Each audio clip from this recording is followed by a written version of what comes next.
So how will that translate into housing for all Nigerians yes, who are unable to afford that on their own? Now, the central bank governor not long ago made a speech, and it was in the papers. And in the speech, he said that 90% of Nigerians, and this been corroborated in several other instances and places, are living on $2 or less per day. $2 is about 300 naira in a month, 9,000 naira. Let's say 10,000 naira for whatever it's worth, okay? And then in a year is 120,000. In 10 years is 1.2 million. It means that 90% of Nigerians keeping 100% of their resources, which is impossible, over a period of place. 10 years cannot afford a house of 1.5 million, which in the first place does not exist. And yet housing is a right, both by the United Nations declaring human rights and the Constitution of the Federal Republic of Nigeria. And at the base of Maslow's pyramid of human needs, you don't have security, you don't have power, you don't have education, but you have food, clothing, and shelter, which is housing. So housing is basic, and housing is not available to over 90% of Nigerians. That is why there's something called in the housing delivery chain. I'll be very fast. There are three, segments. The first is called luxury homes for the rich. The second one is called affordable housing for the middle class. The third is called social housing, where over 90% of Nigerians belong. And this social housing is not something of private-public partnership. It's the primary responsibility of government, which is the essence of governance. So what we are doing is... You must provide housing for the people. Yes, they must. You must provide housing for the people. It's an imperative. You must provide housing for the people. It is. Our landlords are having a field day. They are smiling from January to December, taking it from every nook and cranny. But I want to pay particular attention to something we talked about earlier. You said a certain man who I've never met, but you speak very laudably of him, Professor Ben Ayade, said, never in the history of legislature in Nigeria have the rich come together to fight for the enactment of a law that exclusively will be beneficial to the less privileged. You're right. He said that at a public hearing on the bill on social housing. And he was moved by the way the bill ran through the House without the Senate in this case, without people even noticing. It was a bill that exclusively makes a provision for the poor. A bill that exclusively sets up penalties and legislations against any rich man that takes up the housing for the poor.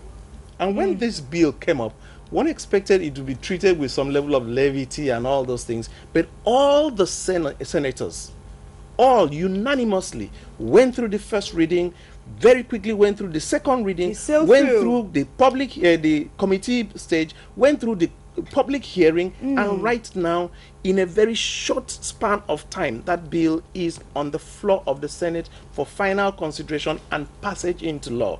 And what is that bill saying? That to happen? Any moment now. As soon as I think the House has reconvened, any moment now, the Senate is going to pass that bill into law. And this bill seeks government to exclusively make provision to build houses. When we say to build houses, doesn't mean that government is going to build the houses. Does that not entail they need to now pass another budget, or they need to make a supplementary budget? No, luckily for us, they are right now in the process of tinkering with the budget. 2013 budget. Yes, the 2013 budget. Because of the floods, because of so many other things coming in. And you see, a lot of times when we talk about security, one of the best securities in the land is housing, because all these people don't live in the estates that you live in. A lot of them, the insecurity, the bad boys, they live in the slums. When you read Abuja of slums, tell me you have created a major problem and dislocation for that group of people. Okay, but coming back to the bill and the law, I think that in the past, one of the biggest problems Nigerians have had, and they've become very skeptical, it's been like, you call the poor and yet the rich benefit. Yeah. You build an estate and say for the poor. Jack on the estate, go on estate, just say it's for the poor, and at the end of the day, it's hijacked. They went and availed themselves of the houses. This bill there. makes it punishable, and it puts it in the hands of Nigerians. Don't wait for government. It says anybody that owns a social housing property must be the occupant.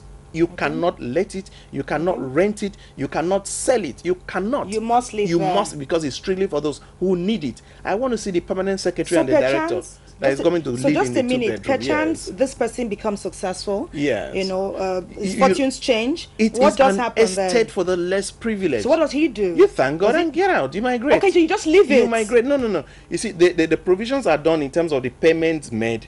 There's an ease out process that is free and fair, but you cannot, because it's a highly subsidized, you know, housing estate. Okay, assuming it's a house that is supposed to go for, say, 3 million, and it goes for 500,000, and then you now become a big person. You can't take that because it's not for you. It is for the needy in the society. That's what social housing is coming out to be. Yeah, you step out gracefully and allow someone else to come in. So. But I'm thinking, just a minute, when I even look, let me use Lagos as our case study.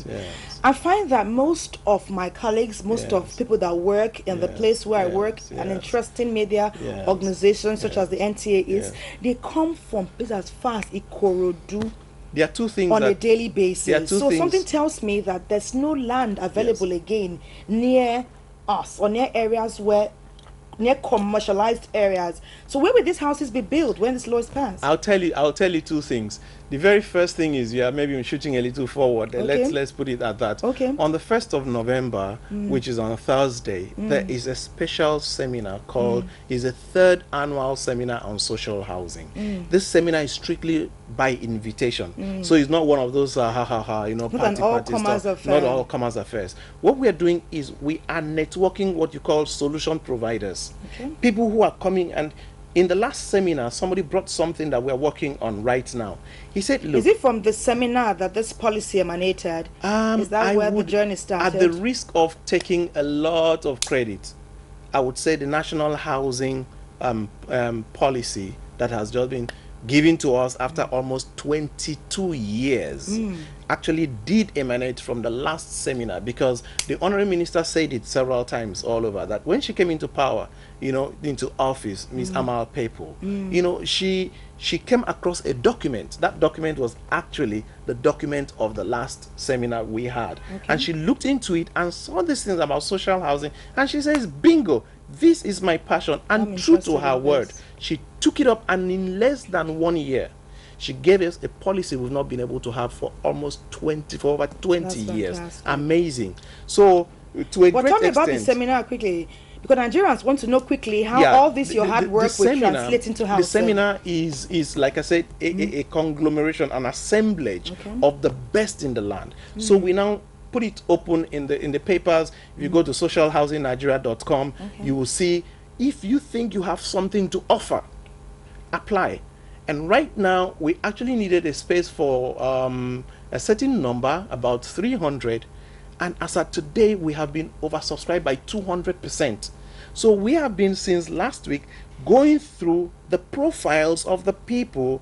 Then we have people coming in from Malaysia, from Singapore. We just read through this. We've been in housing. There's a man from Canada, a Canadian, that said, look, I've been in this for the past 30 years. I set up one of the best social housing platforms, and please, I would like to be a part of what is going on. So these are the people we are bringing to the house. The senators are coming as well. The Senate President, the leader of the House, yes, they are coming. Anyway. The Minister of State, FCT, they're all coming. We get ourselves into this hall in one day, and we are brainstorming on how to practically implement this. So it's not one of those talk shops. And the media may not even be there. 90% in of the Nigerians. Best interest of so there's really hope for this country. Absolutely fantastic. At a time where there's flood everywhere, and even from the 10% in existence already, maybe about 2% have been rendered homeless. So now more than ever before, we need this. And you know that in Mr. President's presentation of the budget, he said he was going to have a presidential retreat on housing. I think this is one president. With all due respect to people who think you patronizing government is terrible, he gave us the standalone Ministry of Housing. He picked a vice president as an architect. He gave us a minister. So are you working with the vice presidency as in the office? You can be sure that architect Sambo as the vice president, he's a win-win. His eye is tuned into this housing thing. So it is, and they're giving us a lot of support. So my appeal is to Nigerians: if you know you have something to offer, get across to us. We can still. We're looking for that house to be charged that day, and by the time we come up at the end of the day, government has a roadmap to be able to take it to the next level. It's not just enough to keep criticizing. What will the next level look like? The next level is policy actual will translate to law. Yes, the seminar is going to hold fantastic win-win. And so what can happen after all of this? I'll tell you. One of the things that came out is what they call the enterprise estate. It's amazing. It's a model that we presented at National Home Builders in US, and they're like, look, please, we need it. The same thing as the social housing. To do what with? Yeah, they said this idea is amazing. They we want need to it. Come yeah, they want to partner with us. There? No, they want to partner with us on it. And the MD, yes, the MD of I'll say this because it's no secret. The MD of OPIC, not the Ogun State, Overseas Private Investment Corporation, which is the largest investors and all those in the US. She personally told me one-on-one, I want to invest in this project because it's rural based, it is sustainable, it is holistic. And what we're going to do is will get that together. Enterprise housing also have to wait for the law to be passed? No. Separate things now. Yeah, you can take off immediately because it's more private initiative, so to speak. But why don't you do something like that for us in the city as well? Two things. The first is that this one beats the problem that we have in the cities where governments don't want to give land, understandably, because land is government black gold or brown gold. Is land available? Land is available. In another concept that has been brought up is redefining cities. If you go to Adetukumbo Ademola, for instance, that should be a high street.